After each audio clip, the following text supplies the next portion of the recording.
Olá, tudo bem? Você alguma vez já desenvolveu pensamentos negativos, sentimentos de inutilidade? Muitos hoje lidam com essa situação. Alguns devido à formação, outros à criação que tiveram, ainda outros decorrentes de algum trauma que enfrentou na vida. Mas de modo desapercebido, essas pessoas passam a levar a vida carregadas com sentimentos negativos e muitas vezes de inutilidade. É sobre esse assunto que eu gostaria de falar com vocês hoje, porque a Bíblia já há muito tempo já nos incentivava a termos cuidado com esse tipo de sentimento, por nos incentivar a cultivar o sentimento correto em nossa mente e em nosso coração. Filipenses capítulo 4, versículo número 8, a Bíblia diz: Por fim, irmãos, tudo que é verdadeiro, tudo que é de séria preocupação, tudo que é justo, tudo que é casto, tudo que é amável, tudo que se fala bem, tudo que é virtuoso e tudo que é digno de louvor, continuem a considerar essas coisas. A própria Bíblia reconhece e Deus reconhece para nós o valor dos pensamentos positivos. Tudo que é louvável, tudo que é de séria preocupação, tudo que é amável, tudo relacionado à nossa castidade e às virtudes que devem ser consideradas por nós. Por que recebemos esse conselho? Porque Deus sabe o grande benefício que podemos cultivar quando sentimentos como esse são trazidos para dentro de nós. Vivemos hoje em um mundo estressante em que muitos, infelizmente, às vezes, acabam não sabendo lidar ou administrar com as emoções que isso acaba me trazendo. E se nós não tomarmos cuidado, podemos aos poucos desenvolver uma personalidade negativa e sentimento de inutilidade. E isso pode representar um verdadeiro desafio para a nossa felicidade e para o nosso contentamento. Por isso eu gostaria de chamar a atenção de vocês a alguns pontos importantes.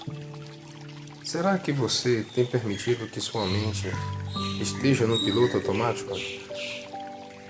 Muitas pessoas às vezes são controladas pelos seus pensamentos e suas emoções.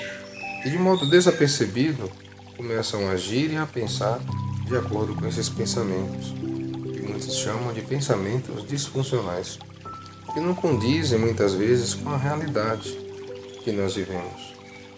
Por isso que é importante, vez por outra, nós fazermos um exame, uma análise, para ver se realmente aquilo que nós estamos pensando, e muitas vezes projetando em relação a nós, condiz com a nossa realidade. Por isso eu gostaria de convidar a você a fazer isso. Pare um pouco nesse momento. Tente olhar-se através de um espelho. Que tipo de pessoa você vê ao fazer isso? Você consegue ver com clareza, de fato, as suas qualidades? Você consegue ver com clareza, de fato, os seus defeitos? E sabe fazer uma separação racional deles? Quando nós aprendemos a desenvolver sentimentos negativos, muitas vezes nós ficamos presos a eventos que aconteceram ou a sentimentos que sentimos sobre nós que muitas vezes não são produtivos e que com o passar do tempo só tendem a piorar, desenvolvendo, portanto, então assim muitas vezes a ansiedade, a depressão e problemas emocionais como esse. Por isso, seguir o conselho da Bíblia de considerar tudo que é sério, que é casto, que é amável, nos ajudará a ver se nós estamos depositando nossos pensamentos e emoções nos lugares certos. Porque nem sempre aquilo que nós pensamos ou sentimos condiz com a nossa realidade. Muitas vezes o diabo pode se aproveitar disso para enfraquecer a nossa fé, a nossa determinação de continuar perseverando. Tome, por exemplo, um sentimento comum. Alguns acham que não são amados por ninguém, nem mesmo por Deus. Mas será que esse sentimento ou esse pensamento condiz com a realidade? João capítulo 3, versículo 16, fala que Deus ele deu o seu único filho para morrer por nós. E diz que fez isso por amor. Então, quando talvez passar por sua mente, ou por suas emoções, pensamentos assim, lembre-se, logo de primeira mão, que Jesus morreu por você, morreu por mim. Isso nos ajudará a ver que Deus tem verdadeiro interesse no nosso bem-estar e que pensamentos assim não condizem com nossa realidade e nem com o modo de pensar de Deus. Outro aspecto importante e muito interessante que nós levemos em consideração é substituir esses pensamentos negativos e sentimentos de inutilidade por sentimentos positivos. Por exemplo, tente se lembrar de algo positivo que aconteceu na sua vida. Talvez na sua infância, com seus pais, com seus irmãos, com seus avós. Algum evento positivo como o nascimento de um filho, ou outro evento que lhe trouxe felicidade, como por exemplo o dia do seu batismo. Quando você sentir sentimentos negativos, ou sentimentos de inutilidade, vá para aquele momento. Fique lá por um instante. Tente substituir a cada dia os pensamentos negativos pelos pensamentos positivos. Tome controle das suas emoções. Como eu disse agora há pouco, às vezes a pessoa pode estar muito tempo no piloto automático e nem se apercebe disso. Não nota que é os seus sentimentos e seus pensamentos que estão no controle de sua vida.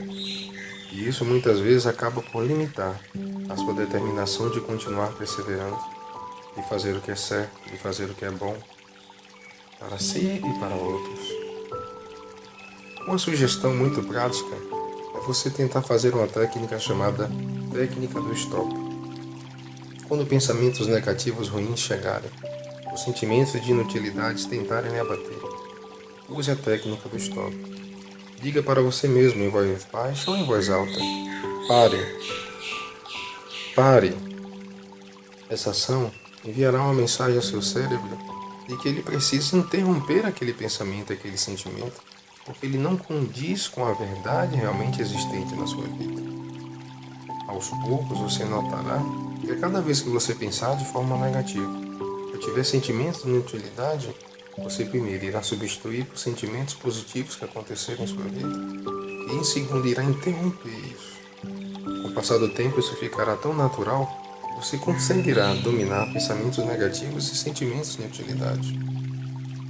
Uma outra sugestão seria, diariamente, você anotar coisas gratificantes, coisas que lhe demonstram gratidão na sua vida. Que tipo de coisas boas existem na sua vida? Antes de você dormir, anote num caderno, literalmente: agradeço hoje a Deus pelo pão de cada dia, pela saúde, pela minha família. Amanhã, anote mais 5 pontos que envolveram gratidão. Hoje eu agradeço a Deus pelos meus filhos. Hoje eu agradeço a Deus pela minha saúde. Hoje eu agradeço a Deus pelo meu trabalho. No outro dia, repita esse processo. Aos poucos, você notará que você estará considerando pensamentos louváveis de séria preocupação e que lhe ajudará a fugir dos sentimentos negativos de inutilidade. Porque hoje uma armadilha muito hábil do diabo tem sido isso: colocar na mente e no coração das pessoas que elas não valem nada. Elas não têm valor para Deus nem mesmo para si. Não pense assim. Não haja dessa forma. Não seja dominada jamais pelos sentimentos de inutilidade ou sentimentos negativos. Se você continuar fazendo isso, você notará que com o passar do tempo, você transformará as circunstâncias adversas em circunstâncias positivas. Por exemplo, uma breve ilustração para contar para você. Diz que em certa fábrica, certa vez, um dono da fábrica contratou 2 rapazes e enviou esses 2 rapazes, um de cada vez, para a mesma cidade. O primeiro chegou na cidade para vender calçados e notou que ninguém usava calçados. No dia seguinte, ele já voltou para o patrão e disse: o senhor me enviou para uma cidade onde ninguém usa calçados. Como o senhor esperava que eu vendesse algo? Então, o patrão não o contratou porque ele não conseguiu vender. Então, em seguida, ele enviou o segundo rapaz. O segundo rapaz chegou na mesma cidade, onde ninguém usava calçados. Todos estavam descalços. E aí ele começou a falar a respeito dos benefícios de você andar calçados, os modelos que poderiam ser usados calçados, e conseguiu vender tudo o que havia levado. No dia seguinte ele voltou para o patrão e disse: "Como foi maravilhoso o senhor ter me enviado para aquela cidade. Consegui vender tudo o que o senhor me entregou, porque cheguei lá e ninguém usava calçado. E eu mostrei para eles os benefícios, os valores de se usar calçados. Consegui vender todos, por favor me dê mais. Irei retornar amanhã e venderei mais." Então o patrão contratou aquele rapaz, porque nas circunstâncias adversas ele pôde ver um motivo para transformar em oportunidade. Então nunca olhe para a sua vida como um fracasso. Veja nas dificuldades uma oportunidade para você crescer. Encontre em seus sentimentos razões para lhe motivar a ser uma pessoa melhor a cada dia. E você notará que com muito esforço e com a ajuda de Deus, você conseguirá dominar sentimentos negativos e atitudes de inutilidade. Pense nisso.